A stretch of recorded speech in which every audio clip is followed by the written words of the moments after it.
So in Angular 2 Plus, the NgFor structural directive will use object identity as the default mechanism when associating the view model with the rendered DOM nodes. So for example, if I am iterating over a collection of friends and I cycle that friends collection, meaning that I recreate the array that represents this collection, Angular will actually destroy all of the DOM nodes and then recreate them because the object identity references have been broken. So to demonstrate that quickly, we can see that I have a little mySpy directive here, which simply logs the ng on init for this particular DOM node. And if we jump over into the browser and we refresh, what we can see is that as I cycle the friends collection, those spies are being run on those particular DOM nodes. Now, in the old AngularJS days, we would handle this with a simple TrackBy expression where I could say TrackBy friend.id. Now, Angular has the concept of TrackBy, but it doesn't have the sort of simple consumption model where I can use an expression inside the TrackBy. But what I want to try and do is use a pure pipe to sort of bring back some of that magic from the AngularJS days. So normally the NgFor TrackBy would have to reference a method on the component, but in the vast majority of cases, like 99% of cases, all I want is a method that plucks off a particular property on the iteration index and use that as the identity. So for example, here I want to use the ID of the friend in the collection and use the ID as the identity that associates the view model with the document object model nodes. So with this in place, let's go back over here and let's refresh.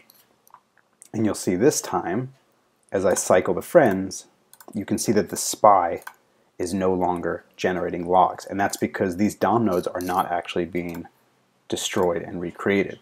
Now if I toggle the list of friends and bring it back, obviously the spy will get called again because we're re-rendering for the first time. But then of course if I cycle, you'll see that there is no spy being logged.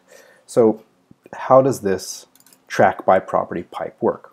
Well, first it's a pure pipe, which means that it only gets re-evaluated when its arguments change. And because ID is a static string, the arguments never change, and therefore Angular never actually re-evaluates this after the first evaluation. So after this generates a function that uses the ID as the identity, Angular will not reevaluate it, and therefore we don't have a performance hit thanks to the purity of the pipe. Let's take a look at how that pipe works.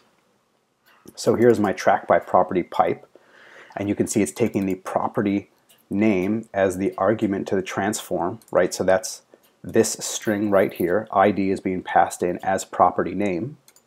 And then essentially all this is doing is generating a function that implements the TrackBy property interface, or the TrackBy function interface, which takes the iteration object, or the iteration index and the iteration object, and plucks that property name off of the object and returns it. So in this case, we're passing an ID, and it's receiving a friend instance. So it's taking the ID of the friend, returning that as the identity, which Angular is then using as the way to associate the view model with the DOM node, which is why now if we cycle friends, we're not getting that recreation of spy.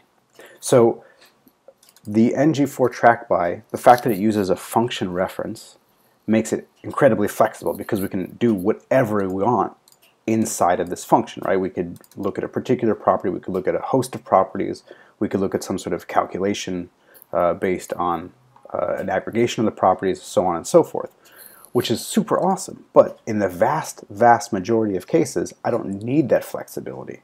And really all I need is to say, hey, use this particular property as the identity across the object references.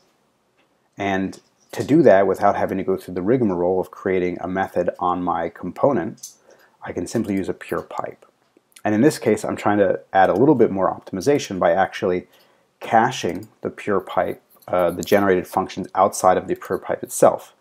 Because this function is entirely defined on the property name, it means that we can cache these property accessors essentially based on the name across the entire application.